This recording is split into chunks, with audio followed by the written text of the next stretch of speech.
C'est un jeune homme d'à peine 20 ans qui parcourt les routes de Grèce. Il est beau, il est fort, et surtout, il est de sang royal. Son nom, Thésée. Il se rend à Athènes pour y être reconnu par un père qu'il n'a jamais vu, le roi Égée. Et il entend bien, ce jeune homme sûr de lui, prendre la place qui lui revient, celle d'héritier du trône d'Athènes. Car une révélation vient de bouleverser sa jeune existence. Sa mère lui a confié le secret de sa naissance. C'était il y a bien longtemps.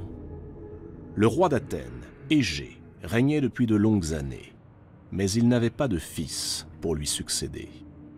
Après lui, sa dynastie était condamnée à disparaître, et le vieux roi ne pouvait s'y résigner. Égée décida d'en appeler aux dieux. C'était son dernier espoir. Il prit le chemin de Delphes pour y consulter l'oracle.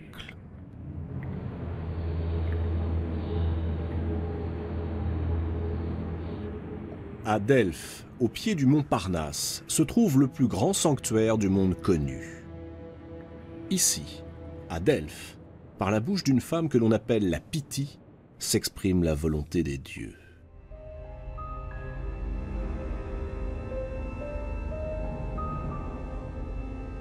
La Pythie vit recluse dans l'enceinte sacrée du temple d'Apollon. Juchée sur un trépied, hypnotisée par la fumée et l'encens, elle répercute à ses prêtres les paroles divines.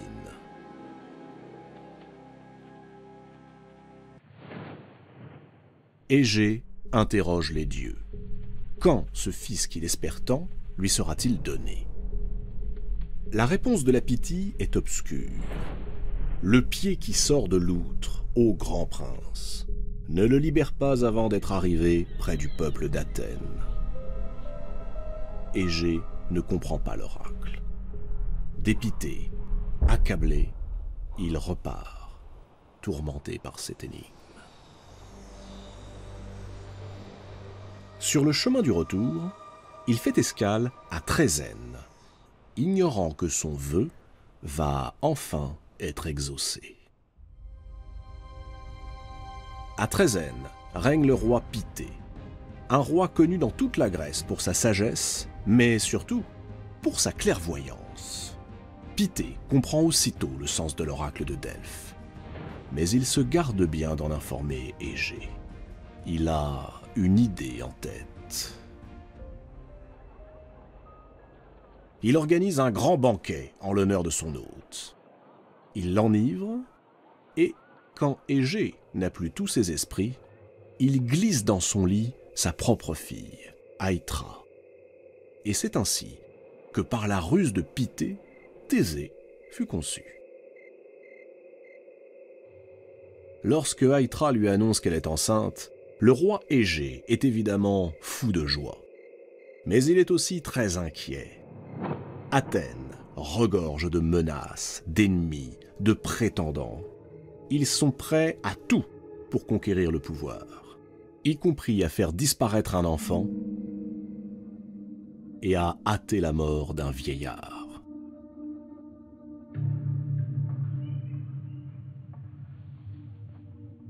Sa décision est prise.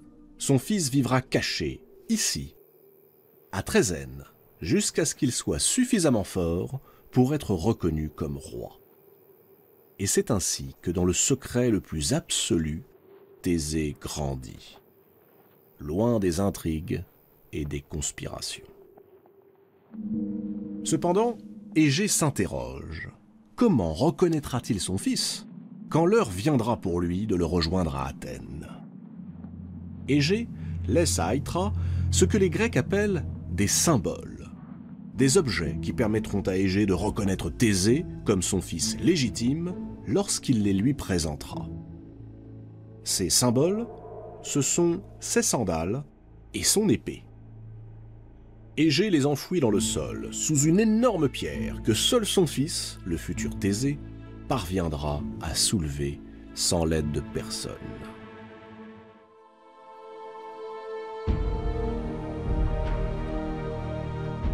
16 années ont passé. Thésée est devenu ce grand et beau jeune homme, fort, instruit, brave, impétueux, fasciné comme tous les garçons de son âge par les exploits des grands héros grecs. Il a découvert, là où sa mère le lui a indiqué, l'épée et les sandales de son père.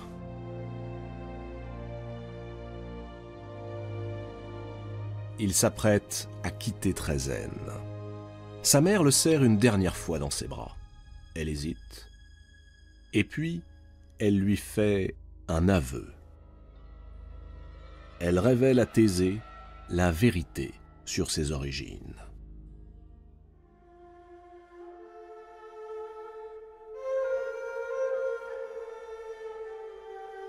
Si Pitthée avait usé de tant de manigances pour qu'elle rejoigne Égée dans son lit et s'unisse à lui, c'est parce qu'elle venait d'être violée. Et par l'un des plus redoutables amants de l'Olympe, le dieu Poséidon. Poséidon, l'un des dieux les plus puissants de l'Olympe, le frère aîné de Zeus. Lorsque les dieux grecs se partagèrent le monde, Poséidon reçut en royaume les mers et les océans. Poséidon tient dans sa main le trident, qu'il plante sur la mer comme sur la terre. Il est le dieu des tempêtes et des failles, le dieu des tremblements de terre. On l'appelle l'ébranleur du sol. Ce qu'il incarne, c'est la colère, le désordre, le danger, la violence.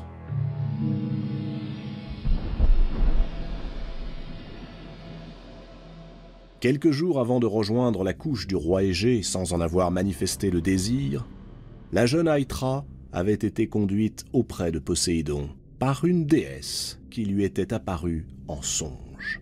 Une déesse à laquelle nul ne peut désobéir, la déesse Athéna. Athéna et Poséidon.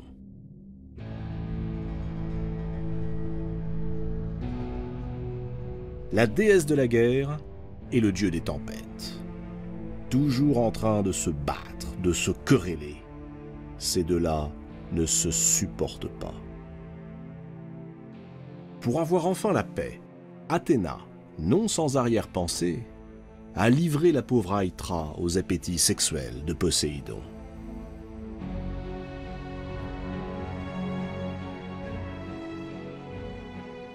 Thésée, né des amours d'Aïtra avec Poséidon et avec Égée, est donc à la fois fils de Dieu et fils de roi. Cette double filiation confère à Thésée une identité presque parfaite. Son ascendance divine explique sa puissance surnaturelle, et bientôt ses exploits et son parcours. Son origine royale lui donne quant à elle une légitimité politique. Il a une œuvre à accomplir, un destin politique à assumer. Thésée va partir. Sa quête est d'abord la quête de son identité.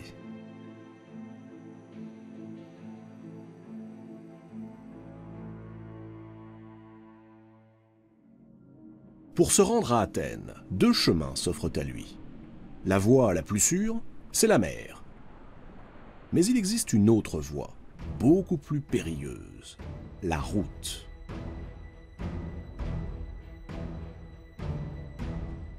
Elle traverse la Grèce par l'isthme de Corinthe, à travers des collines escarpées, par des chemins rocailleux. Mais surtout, elle est incroyablement dangereuse, car depuis des années, monstres et brigands y sèment la terreur. Thésée choisit précisément cette route-là. Et il défie les uns après les autres les créatures qui croisent sa route.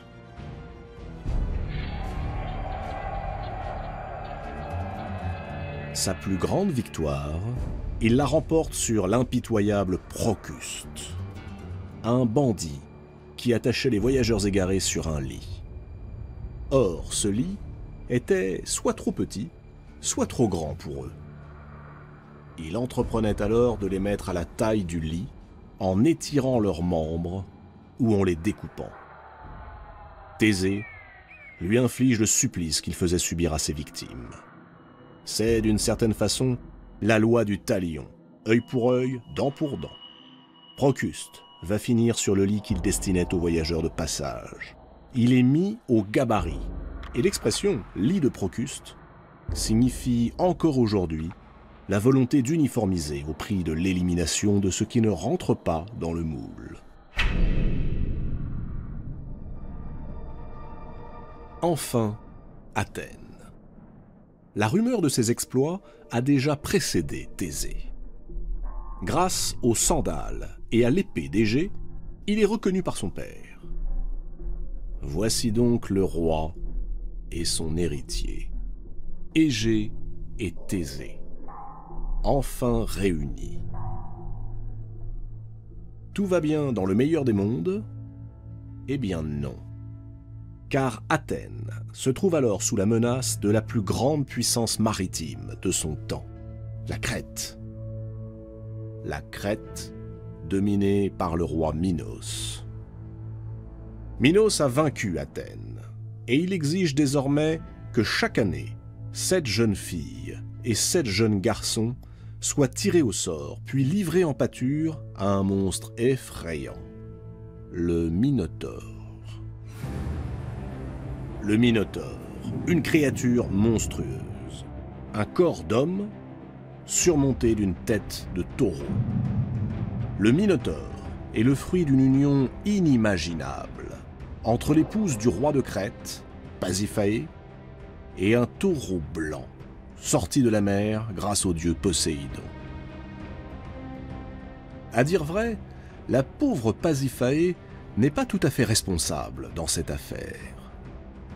Elle a été l'objet, comme souvent, de la vengeance des dieux à la suite d'une faute commise par son mari, Minos. Pour prouver à ses frères qu'il était protégé par Poséidon, Minos a demandé aux dieux de faire surgir un taureau blanc de l'écume, et il a promis de l'offrir aussitôt en sacrifice à Poséidon. Poséidon fit surgir le taureau blanc. Mais lorsque Minos vit cet animal si pur, si beau, il refusa de le sacrifier. Poséidon, furieux, lança une malédiction contre l'épouse de Minos, la reine Pasiphaë. Il lui envoya ce que l'on appelle une folie érotique. Pasiphaë fut prise d'un désir irrépressible pour ce taureau blanc et fit tout pour s'unir à lui. C'est de cette union monstrueuse, issue de la colère des dieux, qu'est né le taureau de Minos, ce monstre que l'on appelle le Minotaure. Minos veut cacher le scandaleux adultère de son épouse. Pour cela, il enferme le Minotaure dans un labyrinthe dont il est à la fois le prisonnier et le seigneur. Le Minotaure grandit à l'abri des regards. Mais il faut bien nourrir le monstre. Ayant vaincu Athènes, Minos exige un tribut annuel de chair humaine. Thésée, galvanisé par ses premiers succès, jure de délivrer Athènes de ce fléau. Quand les émissaires de Minos viennent comme chaque année réclamer leur dû, Thésée sort des rangs et à la surprise générale se porte volontaire.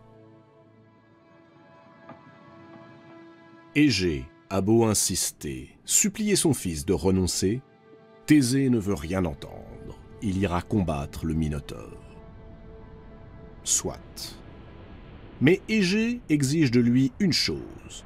Son navire partira avec une voile noire, signe de deuil.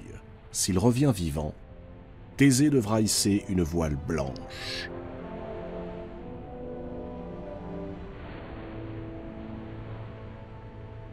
Chaque jour, Égée se rendra sur la plus haute colline de la ville pour guetter son retour.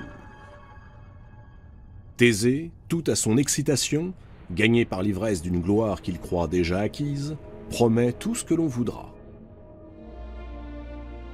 Lorsqu'il débarque en Crète, il est présenté au roi Minos. Avec les Athéniens, il défile devant le roi et sa cour. Et là, Ariane, la fille de Minos, le voit. Elle est immédiatement séduite par le beau Thésée. C'est un coup de foudre. Ariane, la somptueuse fille du roi.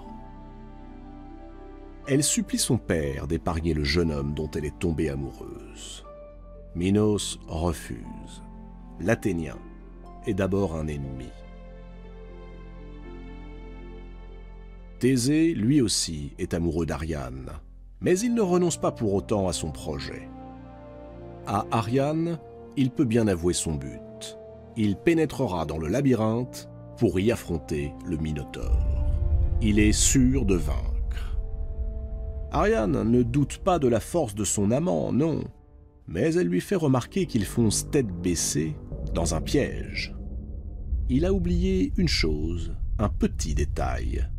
Entrer dans le labyrinthe est facile, mais en sortir, c'est une autre histoire. Le labyrinthe surpasse en ingéniosité tout ce que l'on peut imaginer. Il a été conçu par le plus grand architecte de tous les temps, Dédale. Dédale a brouillé tous les repères. Partout, des impasses, des détours, des cul-de-sac. Chaque direction est un leurre, chaque issue, une illusion. Le labyrinthe est un piège absolu. Nul n'en est jamais sorti vivant. Thésée est effondré. Voilà son projet réduit à néant. Pas une seconde il n'avait pensé à cela. Comment sortir du labyrinthe? Un seul homme le sait. C'est Dédale. Ariane se tourne vers lui. Elle le supplie de lui confier le secret du labyrinthe. Ému par l'amour que la jeune princesse porte à Thésée, Dédale lui révèle qu'il n'existe qu'un seul moyen de sortir du labyrinthe. C'est de garder une trace de l'itinéraire. Il offre à Ariane une pelote de laine qu'elle devra tenir à l'entrée du labyrinthe. Thésée déroulera ce fil en le gardant sur lui, et après avoir trouvé et tué le Minotaure, s'il y parvient, il n'aura plus qu'à renrouler le fil pour retrouver la sortie.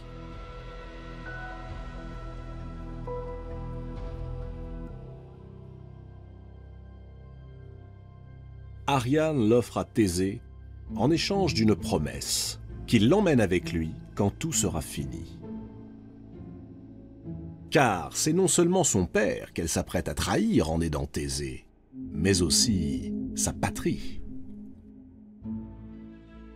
Thésée promet et pénètre dans le labyrinthe.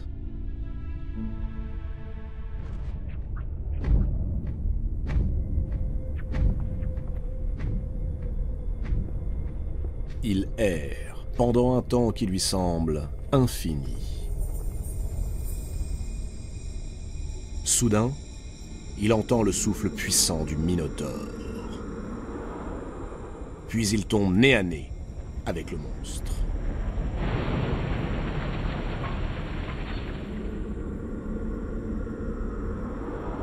Et au terme d'une lutte sanglante, le Minotaure s'effondre dans la poussière. Thésée rembobine le précieux fil d'Ariane. Le voilà dehors.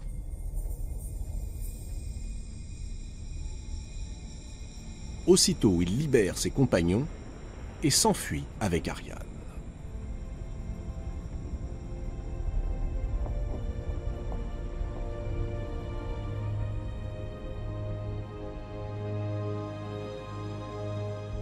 Mais une nouvelle menace plane sur les deux amants. Thésée a beau être le fils de Poséidon, il vient de tuer le Minotaure, l'une de ses créatures. Et on n'offense pas impunément un dieu comme Poséidon. À l'escale de Naxos, Ariane descend à terre. Poséidon choisit précisément ce moment pour déclencher une tempête gigantesque. Thésée doit agir, et vite.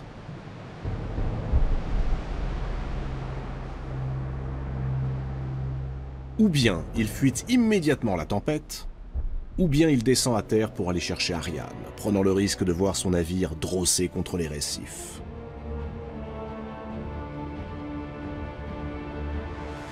C'est Athéna qui va trancher. Implacable, la déesse protectrice des Athéniens ordonne à Thésée de mettre la voile, d'éviter le naufrage. Elle lui commande d'abandonner Ariane et de l'oublier. Son destin est ailleurs.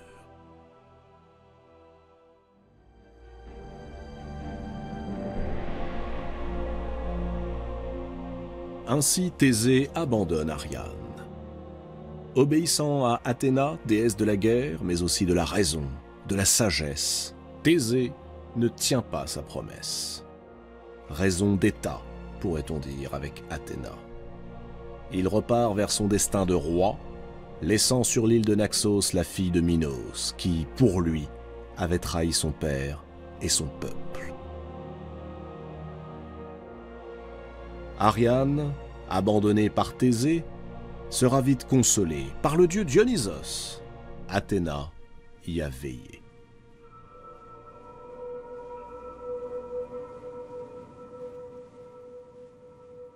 Pendant ce temps, à Athènes, le vieux roi Égée gravit chaque jour la colline qui domine la mer.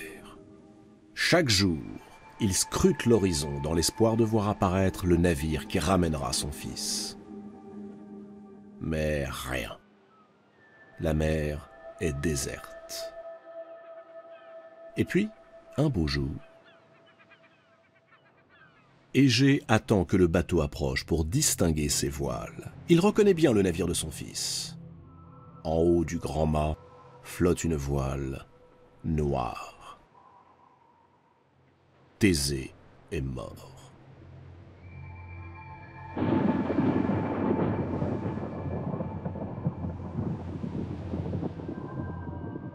Fou de douleur, Égée se précipite dans la mer.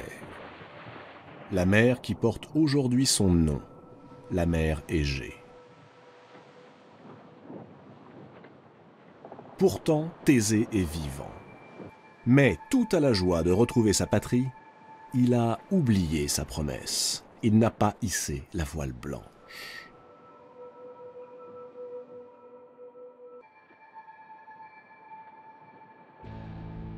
Lorsqu'il débarque à Athènes avec ses compagnons, Thésée découvre une ville où la joie le dispute à la tristesse. Certes, Athènes est sauvée du terrible péril que faisait peser sur elle le Minotaure. Mais le roi légitime, Égée, vient de mourir.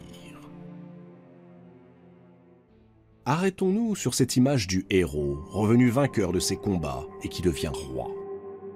Thésée est vainqueur, certes, mais à quel prix ? Thésée incarne l'insouciance, l'homme fort qui ne se sert que de sa force, pas de son esprit. Il est celui qui oublie. Ce qui est frappant dans la trajectoire de Thésée, c'est que rien de ce qu'il accomplit ne se fait sans de terribles contreparties. La grandeur, dans le monde grec, ne va jamais sans un certain nombre d'excès qui retombent toujours sur le héros et souvent sur ses proches et sa communauté. Alors, responsable ? Oui, sans doute. Thésée le sait. Il lui faut vivre ces expériences pour comprendre enfin que la force et la ruse ne suffisent pas.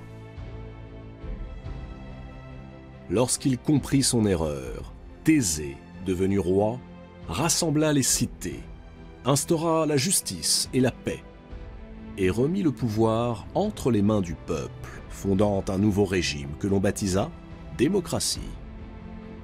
Puis il se retira dans un lieu connu de lui seul. Sans doute avait-il enfin compris dans quel précipice l'oubli entraîne ceux qui s'abandonnent à son indolente attraction.